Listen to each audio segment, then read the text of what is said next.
Vamsi TV. Prabhas నటిస్తున్న కల్కి 2898 AD చిత్రం జూన్ 27న ప్రపంచవ్యాప్తంగా ప్రేక్షకుల ముందుకు రానున్న విషయం తెలిసిందే. కొద్ది రోజుల క్రితం విడుదల చేసిన డేట్ అనౌన్స్మెంట్ పోస్టర్ సోషల్ మీడియాలో వైరల్గా మారింది. భారతీయ పురాణ ఇతిహాసం, మహాభారతం, సైన్స్ అంశాల కలబోతగా ఓ సరికొత్త ప్రపంచాన్ని సృష్టిస్తూ దర్శకుడు నాగ్ అశ్విన్ ఈ చిత్రాన్ని తెరకెక్కిస్తున్నారు. ఇందులో ఆయన ఆదివాసీ తెగకు చెందిన ఓ నాయకుడిగా కనిపిస్తారని వినికిడి. ఇదిలా ఉంటే తమన్నా భాటియా కూడా కన్నప్పలో భాగం అయినట్టు తెలుస్తున్నది. ఇందులో ఓ ప్రత్యేక గీతంలో ఆమె మెరవనుందట.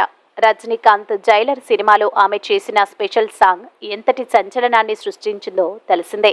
ఇప్పుడు కన్నప్పలో కూడా ఆమె స్పెషల్ సాంగ్ చేస్తున్నదని ఫిల్మ్ వర్గాల సమాచారం.